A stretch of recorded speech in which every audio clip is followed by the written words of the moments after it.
another week in the For Your Reference household, and it is another National OT Treasure opening of our Ref Plus Vault OT. Mm-hmm. We've had a very busy last couple of months of 2022, if you're nasty.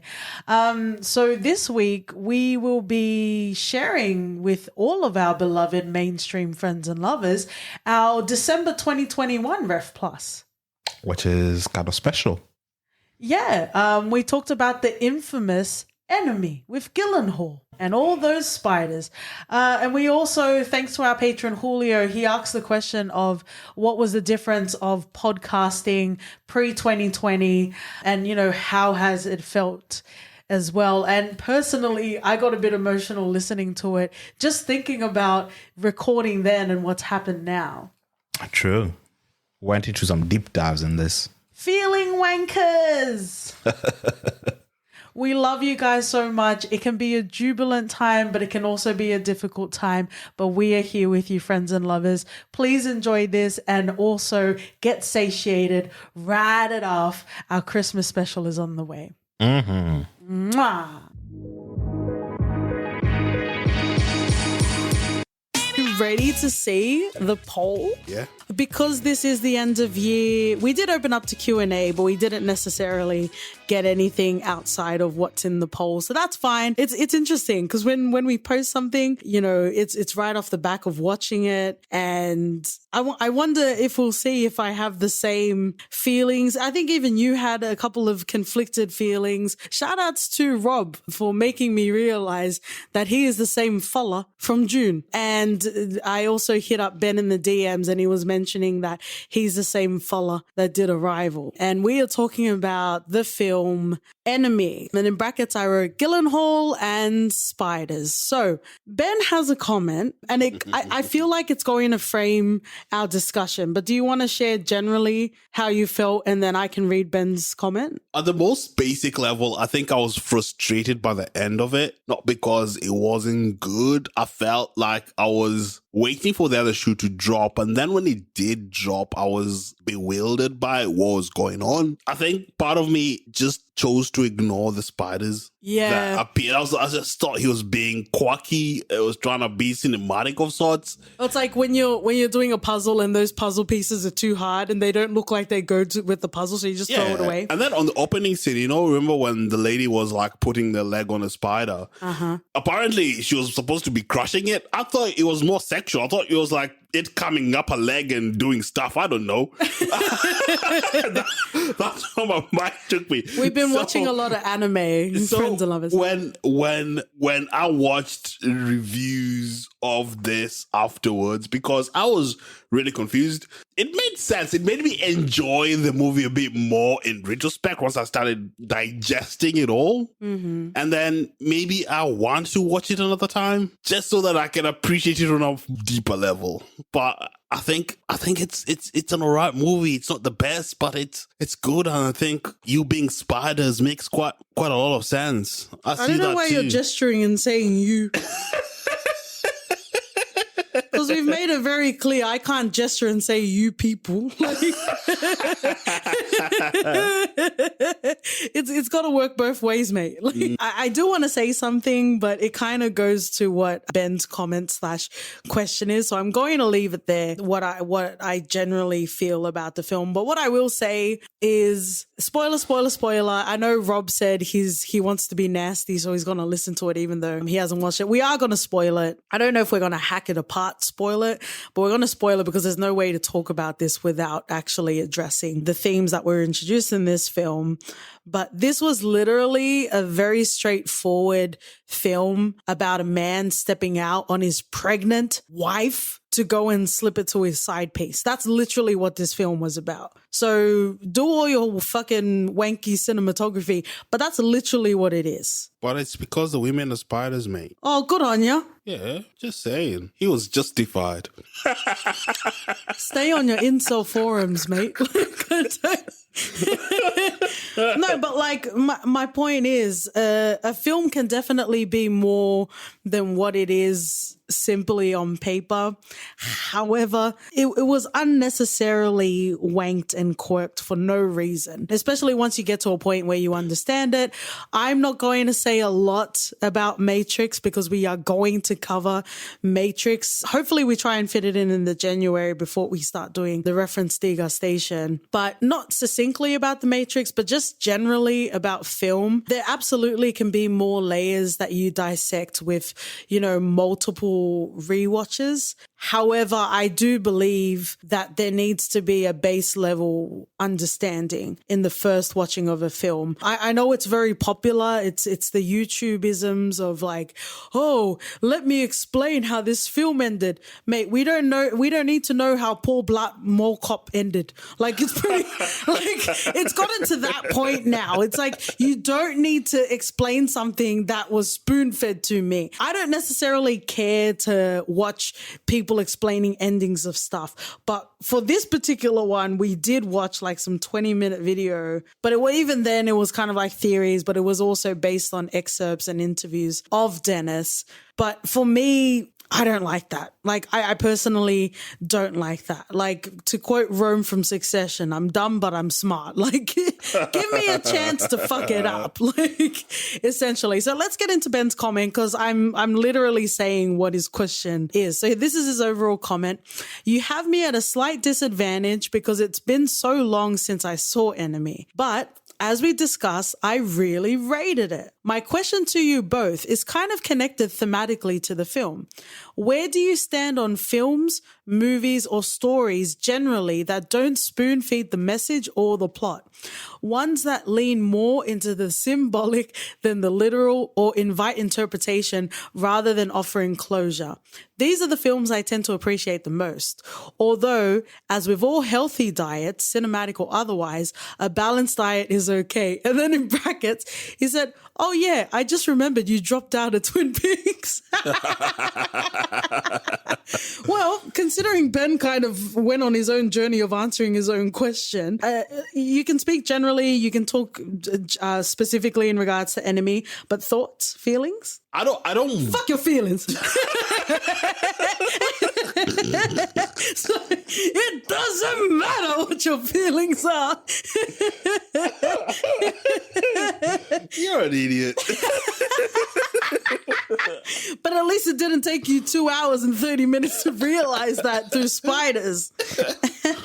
Oh, bloody hell. I don't mind a more symbolic movie. I think when I read the description of this movie before we watched it, I thought it was kind of dry stuff. We needed something light for the moment, and we just dived in based on the description.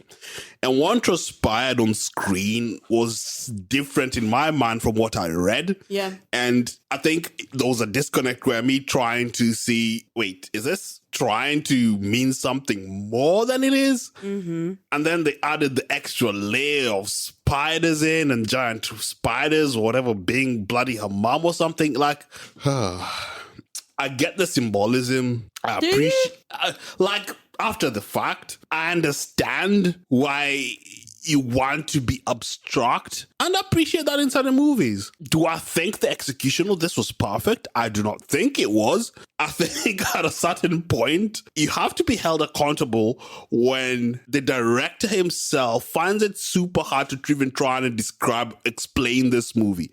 Because the interviews that I saw him trying to talk about it, there wasn't any coherentness. Yeah. At least for me. I watched interviews of him trying to talk about what this is. Yeah. And he kept on going back to, oh, this is all Jake Gyllenhaal. He was like, it's all about him. And I don't know. It doesn't explain the wankery. If it was just him and it was a straightforward story and he cheated on his wife and he continued to cheat on his wife, it didn't need to be done in this way. Exactly.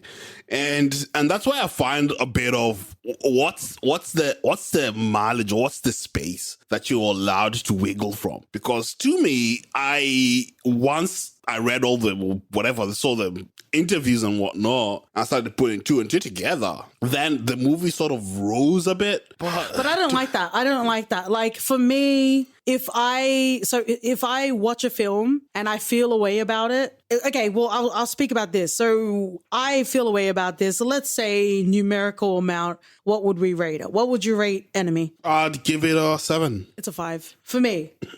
For me, it's a 5. And we talk a lot about having a base rating of 6 whenever we watch something. Yeah. It's a 5 for me because it was unnecessarily wanky. Yeah, it was. I'll wank myself. You don't wank me. I'll wank myself. It was probably a 5 for me as well at the end. But once I understood a bit more about it. You see what I'm saying, bro? Yeah. But this is what I'm saying. Like, so yeah, in this case, I wasn't impressed. But if I were to hear something after the film, outside of the film, then yeah, it can fill in the gaps. But for me, like, I guess the most basic way to understand it when OT and I were discussing it after we had watched that stupid video explaining it was, if I order a table, like a flat pack table, and a leg is missing, that's not on me. That's on you. Don't ask me to conjure a leg out of nowhere, right? That's what I'm saying. Give me a reason to fuck it up and be dumb and feel dumb. Let me earn my stupidity, right? Like,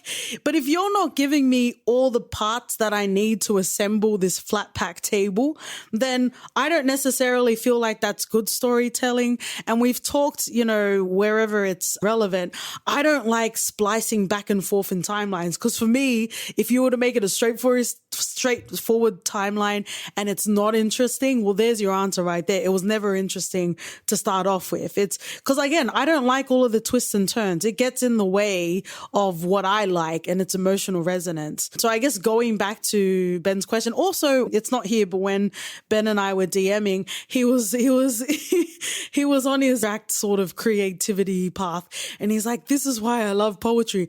I love poetry too, bro, but like." It's not the same to me.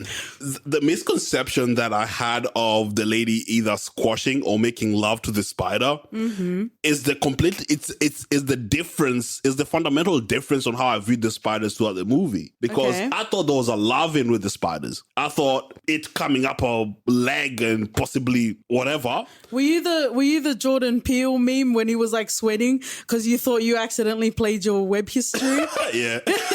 Spiders, naked woman. Well, apparently naked woman is one of the top search keyword in America. That should be a given. Naked woman? Who searches naked woman? Or maybe it's like censored pube region in way of Japanese porn. Yeah. I think that's the fundamental difference for me, because at the end of it, I was like, if there's a loving for the spiders, then it doesn't make sense at all. It's a very incel-y, very immature way to view women, though. Especially because he was the fucking problem all along. And exactly, because I just thought he loved spiders. He had a thing. No wonder Taylor Swift wrote that song about Jake Gyllenhaal, eh? Gotta trust the Swift, mate. Really? Oh, you gotta trust Kanye. It's either one or the other.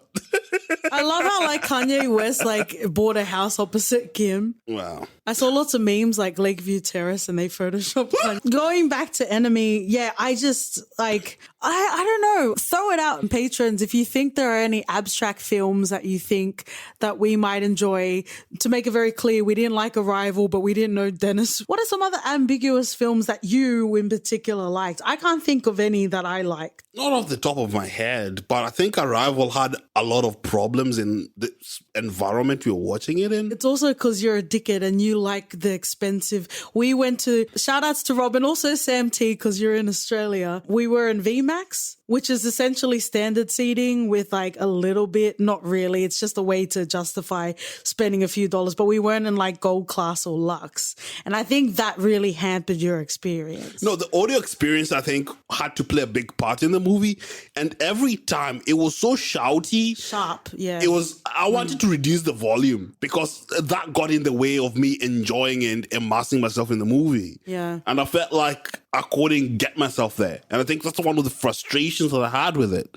Not because it was symbolic or time was non-linear. Nah, it's because the environment didn't cater for maximum immersiveness and enjoyment. I do take qualm, and I think it's just because like Ben and I have this loving rapport, and I do take qualm with Ben because I feel like there is a insinuation in his question as if your baby viewers, if you need to be, given closure. And I don't necessarily think like you don't have to spell out to me how something ends, but you also can't leave something open-ended after never really addressing something, right? It's kind of like in Shame. This is not spoiling anything, but in Shame, we had siblings that were too comfortable being topless in front of each other, and they never really fully addressed it, at least from my memory of watching it like years ago. Like there are some things that are too fundamental to a film and the understanding of the motivations and I guess the backstory of characters to not be addressed. So I will meet you in the wankering, Ben, because I don't care for the insinuation. Like if you need more of a succinct storytelling, then you don't appreciate poetry. Or, I know we hurt your feelings with Twin Peaks, but sorry, bro. Like, I don't know if we'll ever go down it again, including Ben, but there is a lot of people I love and respect that do like Twin Peaks. And I guess it's just one of those things where I just like shrug my shoulders and be like, good for you. Like I'm happy, genuinely, I'm happy for you. I just don't see it myself. I'm currently in the process of reading Macbeth, which is very interesting to OT because I need to read it out loud to understand it. So you're getting some budget Denzel KT Washington in the house. But even then, even though it's written in Old English, you may say, it is still very straightforward in its story, right? Shakespeare did write in a way that made sense. It was flowery and the words definitely had its own language, but it was there. Like, I like stories to challenge me, to inspire me, to make me feel things. But I do like to have a succinct storyline and to have a goal of where we're going. Julio has a comment in regards to Enemy, so I'll read it now. I liked Enemy, but I did not get the spider stuff at all. Thank you, Julio. Always meant to rewatch it to see if something would reveal itself then, but never got around to it. And just a couple of weeks ago, I listened to a podcast that actually gave a pretty good explanation, and now I'm kicking myself for not picking up on it. Julio, you know what? Just do what I do and say it's on them. Shame on them. Because it's not your fault. It's not your fault you didn't pick up on it because they didn't even allow you to pick up on it. Yeah. Things like tying the big spider to the mom. I'm like, mate, how the fuck? Yeah. But what like, you have to know knowledge about fucking spiders because that spider apparently is called mother whatever. Yeah. I'm like, come on now. That's beyond the scope of the film. Yeah. That's me actually trying to understand, hey, I know that scientific name of that spider. Mother something. Yeah. I'm like, okay. So that's the mother. Like, come on now. But this also comes back to my, like, Passion of the Christ, right? Like, just because whether believing or not, just because we know about Jesus's life and his perhaps, transcendent sort of form, you still need to do the groundwork in a film. But then again, Ben doesn't believe you need to do the groundwork to care or love Michael Myers, right? But I do. Like, I believe even if it's the seventh fucking sequel, you still need to give me a reason to watch. Yeah. And I guess that's just on that. But it's definitely a very interesting, and thank you for raising it, Ben. And maybe one day I'll be mature enough to not offer to fight you multiple times while discussing your question. Is there anything else you want to say about Enemy? No, I think I'd probably rewatch it. I don't like Gyllenhaal. I know. Do you think that came into the way of you fully immersing yourself in this? No, but when we were browsing for films, I saw the poster, and if anything, the poster got me more interested than the description. And we had decided, we had gotten dinner ready, and then I realized Jake Gyllenhaal was like the main actor, and I almost was like, I kind of don't want to watch this now. But we went through the film. He's not the one to make or break it, even though his acting kind of felt the same to me for both characters. And we always call it the Chiwetel. Why do we never remember the name of this film? It's Chiwetel and Nicole Kidman. Behind the Eyes a Lie? The Eyes? Something like that. But essentially they had time jumps, and to demonstrate it, they had like a little white streak of hair for Chiwetel. So we would know whether we're in the future or the present. But I don't like Gyllenhaal. He's on the list of actors that I don't care. In case anyone was wondering, I don't like Gyllenhaal. I like Maggie Gyllenhaal. You approve? Don't care. Okay, well, let's move on to the next film on our poll, Oculus, in brackets, distortion horror. How interesting that this film was produced or had some sort of involvement from WWE? I enjoyed it. I really liked it. I think, actually, when we watched it, I think it was, we've had a lot of hit and misses with movies of late. Yep. And when we watched Oculus, it just brought a feeling of missing the base level enjoyment. Yes, you could predict a few things, but it didn't matter. It was just stay with it. Yeah. Just be in the zone with it and accept. You gotta probably see how this is going to end. Yeah. But in the moment, I enjoyed it. Yeah. And there's nothing wrong with that. No, there's nothing wrong with that. Absolutely. Julio's comment. I think I fell asleep while watching Oculus years ago when it first came out. Maybe you'll jog my memory. Okay, now this is where I offered to fight Julio many times. I went to his letterbox and he didn't rate this very high. I don't remember the number, but he didn't rate this very high. And then I also remembered that Julio didn't rate Sinister, our Ethan Hawke film, very high either. So I guess it's providing a mental map. He didn't like Sinister. He didn't like this film. So in this case, Julio, it is on you. No, I really enjoyed it. You know, what were we watching? Was it Don't Look Up? It was something where you were saying, no, it was The Guard with Don Cheadle and Brendan Gleeson, which I really enjoyed. And you were making a big fuss about how you've seen it before many times. And I made the argument of you can only really see something for the first time only so many times. So like for me, it doesn't matter if I've seen this concept many times. I fucking enjoyed it and I really liked it. And that's how I feel about Oculus. Yeah, it made me feel, remember we watched one BR and we enjoyed it. Oh, yes. To some level in my head, I'd seen it a few times in a different format. Yeah. And it still didn't take away from my enjoyment. Yeah. I was rooting for the siblings, even though I could see it was not gonna end well. Yeah, I don't want to spoil it too much, just for those that haven't watched it. But essentially, you'll find this in the trailer and also in the description. But there are two siblings. The oldest sister, and the younger one is a brother. And somehow, which was very confusing at the start of the film, the younger sibling, the brother, he ends up in a mental facility for many years. And I think at that time he was incriminated with the death of his father.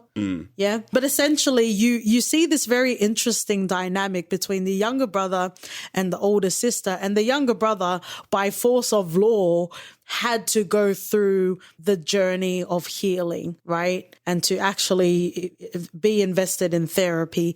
And then you have the older sister that just held on to that pain. She was holding on to that trauma. So they were both navigating in different but very believable and very relatable ways. It makes sense that the older sister has held on to this and has driven to the point of paranoia. But we always say in films, being paranoid is very useful.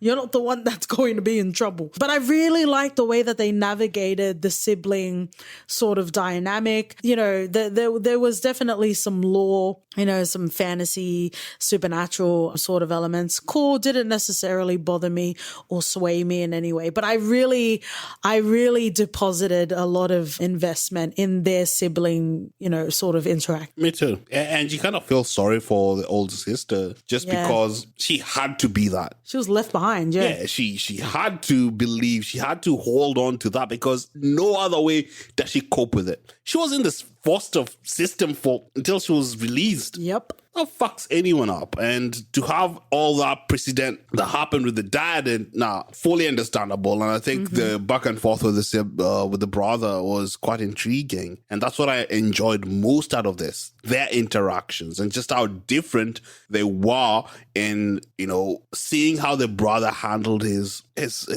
thoughts and his feelings, and seeing how that contrasted with the sister. I think that's one of the best things about Oculus. It's a lot of fun. It's a lot of fun. Julio, if you ever watch it again, I would be interested to know. I should probably check the rating to see if we can recommend it as patrons for this. Anyone else, if in future or if you've already watched Oculus, would love to hear your thoughts on it. But it really is even what Ben was saying, it's always good to have a balanced diet, cinematically. And sometimes you need something with a juicy burger, a nice carbonated drink, put on the air conditioning or a fan, whatever you can afford, have a cool climate and just watch this thriller. It's beautiful. It's lovely. It's fun. Can we have fun in the 2020s? Is that okay? Hopefully. That is very dismal, OT. Let's get into the last voted on the poll. And we have I think it's Amazon, or is it Hulu? The series, both seasons, Love Life. HBO Max. Oh, I was wrong on all counts. Look at me. I enjoyed this show. First season we go through Anna Kendrick's sort of escapades and her trying to find love, and her getting in her way of finding love. There you go. Message. And it was intriguing. It was nice, and I think I was a bit apprehensive as to what season 2 would bring. Yeah. When I had the whole bit season 2, I saw that Anna Kendrick would be part of it. I was like, how is that gonna work? Yeah. Did she end properly the first season anyway? Yeah. But getting to introduce Mark, I think I like him as an actor. I think he was also in a rom-com with the lady that was in The Boys. Love Bites. Aya Cash. Yeah, we broke up. Yeah. So it was very intriguing because liking Marcus, and at the start of this and feeling sort of sorry in the first episode, but then everything that transpires afterwards, by the end of it, I'm like, mate, you do not deserve any happiness whatsoever. I was so angry. I just wanted everything that could go wrong to go wrong for him. Oh, yeah, absolutely. Just because he is a really bad person. Yeah, absolutely. Sometimes people need to know they're bad people. Yeah. Rather than masquerading themselves out there thinking they're, oh, I'm a proper bloke. Look at me. And pip, pip. Pip, pip. and not being that. Yeah, I know. Because I think if you told him he's a bad person, he would disagree with you 100%. Yeah, no, absolutely not. Absolutely. But you are what you do at the end of the day. Yeah. And he's just crap. Yeah. I struggled with that throughout this season. Well, I think you always have a default wanting to root for shitty men. And we've talked about that many times. Even though you are a man of quality, I do make sure to say that. But I didn't care for Marcus's character. But just generally overall, since I'm assuming a lot of you guys haven't watched it, if you are looking for something fun to watch and you need a break from all of the auteur wankery cinema of it all, this is something fun that will just tide you over. You will get more. Season 1 is quite a easy watch. The season 2 is more frustrating because Marcus is very messy and he decides to be very messy. But shout outs to Arian Moayed because I fucking love him. And, he's also in Succession as well.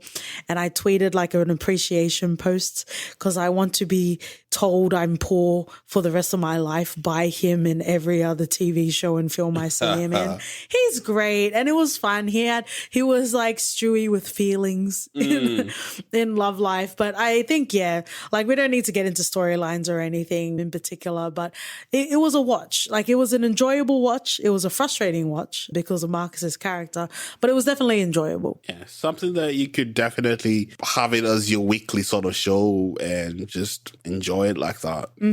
Nice. Okay, we have a Q for your A, OT. Oh, okay.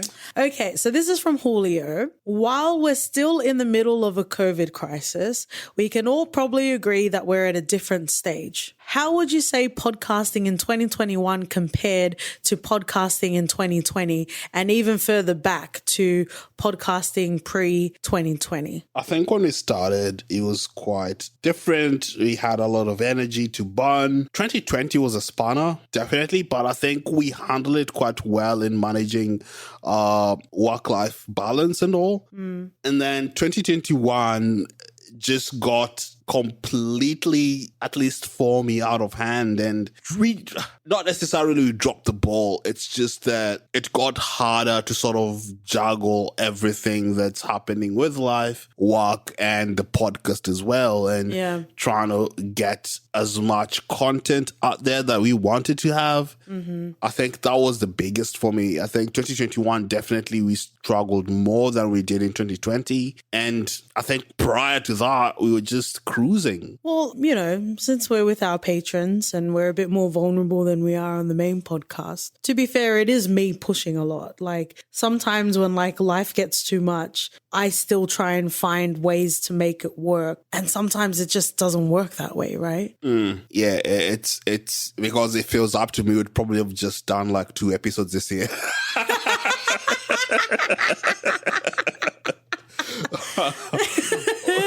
But I'm grateful, you know, Katie is here and she's trying to hold down the fort, and it's good to be able to be pushed to not necessarily pushed, but to give in that nudge to go out there and record more and trying to do a lot of this more, because at the end of the day, we do enjoy doing this. At the end, we always started this podcast being as a way of release because we watched so much stuff and it was like, oh, let's just do it because, you know, we like fun. Yeah. And I think part of me struggled with that and it being fun and me loving watching movies and TV shows to, I have to do this every week.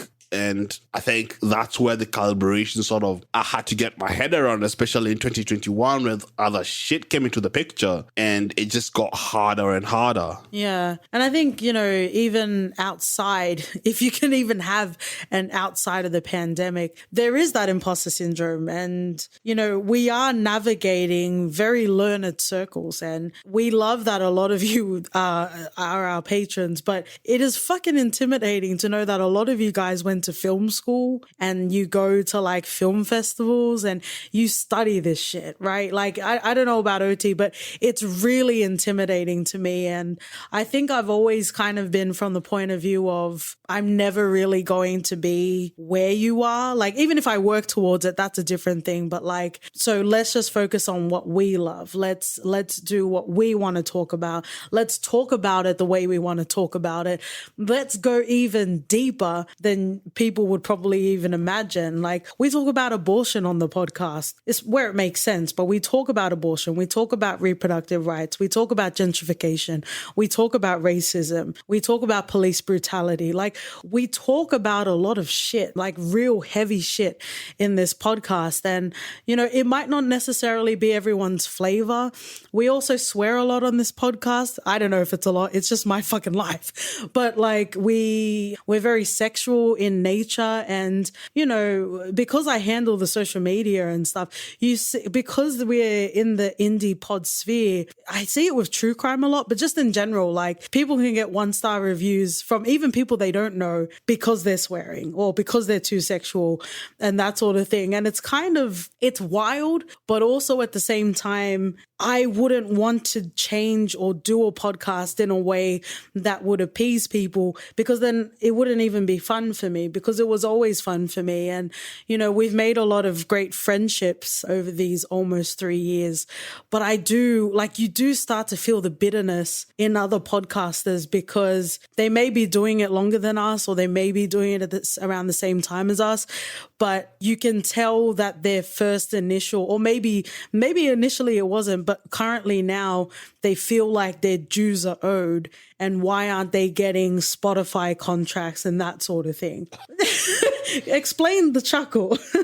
No, yeah, it's true. But I think at the end of the day, we always came into this knowing that it's just for us to find a way to talk about things that we love. And specifically from our frame of reference, outside of anything learned that might be out there, it's solely coming from what's happened with us. And we try and bring a lot of our experiences to some of the discussions when we talk about movies and TV shows, because that's where we're coming from when we watch a movie. Especially, I'm really bloody emotional person, and every time I watch something, I try to connect with as many things as possible and try and tie it to my life, or try and tie it to something that reminds me of, be it Kenya, Africa, or whatever experience that I might have. And it's just one of the ways that I enjoy watching stuff. And that sometimes can get in the way, but One Night in Miami, that's why it's on Patreon, not on the main feed. Exactly. Like One Night in Miami is one of those things that I just can't bring myself to talk about because of how angry and how... No, you can talk about it. You just don't want to hear anything else. Yes, and just... I think we had such contrasting opinions that I just couldn't understand or put myself in a situation where I would be like, okay, cool. This is something I'm comfortable releasing because I don't think at the end of the day, it's going to make for a good listening because it'll just be me angry throughout. So it's just KT DMX on the main, is that what we're saying? No, I think but I appreciate that you mentioned it. And I think that's where films no longer stay films. They transcend and they penetrate you in personal ways. And I don't think there's anything wrong with that either. Yeah. And I think naming the podcast was one of the biggest things for me because I wanted not to sort of make people feel that they're coming to hear scholars talk about movies. Yeah, no. It's more just two people who love watching stuff and try and make sense of things from their own point of view while referencing a whole lot of shit that either happened to us or other shows or movies that we've watched. Yeah, no, I absolutely agree. And like for us, it was always an outlet. It was always like a way to process, and it was a lot of fun. And you know, there are some times when we're watching things and you think I'm just in my wild little world until we release an episode. Everyone's like, I agree with Katie. And I'm like, see, thank you, Julio. That's a very lovely question. I guess just to give you guys context, in the first year of podcasting, we took 2 breaks. Last year in 2020, we took 1 break. And then this year, we took 3 breaks if you also include the Ref Plus October. And it becomes difficult because when the longer you do a podcast, the more it may feel like an obligation. And that's the last thing you want it to feel like. And, you know, it's a constant checking in with myself, checking in with OT. Is the format working? Are we talking about what we want to talk about? I don't know if it gets to a point where it gets too deep for us, but we do try and offset it, like with Repentance, for example, with Forrest Whitaker. But yeah, like there were films that when we first started out in this podcast, there were films that I was scared to touch. Like, oh, only really smart, like amazing, wonderful, the best of people, you know, cover these films. And I don't know, like there is a part of me that definitely still feels that way, but there is also another taking over of, you know what, like there are like 100 podcasts that have covered this already. If I don't want to cover it, I'm not going to cover it. Yeah, 100% agreed. And I think at the end of the day, we usually try and cover things that we love. We try and watch a lot of different genres and be it international or within Australia. I think we're getting a bit more stuff from Indigenous. I think that's one of the things that I'm enjoying watching is trying to get into that space where I knew very little about it, and getting to learn through art about the culture and all that is quite exciting for me. Yeah. And to see that, hey, there's quite different parallels between, you know, how these people were treated and how it all happened in the world, because we were not taught about anything outside of, actually we were taught about America and Europe, but other than that, nothing else, you know, Yeah. and it's good to learn all that while we enjoying consuming media. Yeah, but I really love that question. Thank you, Julio. But I guess to answer that question, we released an episode this week and we're hoping to release another one just so when we get to February, we'll get to that zone because we had 50 in the first year, 100 in the second year, and we're hoping to get to 150. We currently have 5 Quentin Tarantino films scheduled, and if we don't release another episode this week, we'll have to do 6, and I don't want to do the hateful 6. Like that's a lot of Tarantino toes to have in my mouth. But I really appreciate that, and hopefully for those of you that podcast, you know, those thoughts, hopefully they're helpful in some way. I would love to hear about your thoughts as well, especially because Julio, they hit their 5-year mark and I'm losing track of time. I would say last year, but they recently hit their 5-year mark. So it's it's a lot of fun. I think like anything, even if something starts off fun, it's a concerted effort to keep it fun, right? Yeah. And Joe Rogan or otherwise is not knocking on your door to give you millions of dollars. But yes, that was nice. That was like if I were to exercise, that was a nice warm down. OT, do you have any closing thoughts? No, just appreciate you people, and hopefully you've had a great break if you're getting breaks, and you'll have a happy new year when we get there. Oh, that's lovely. I'm not going to add to that. I'm just going to marinate. Thank you guys. We love you so much. Look out for the poll for your participation if you would like to participate. Have a lovely last couple of days of 2021 and we'll see you in 2022. See ya. Bye.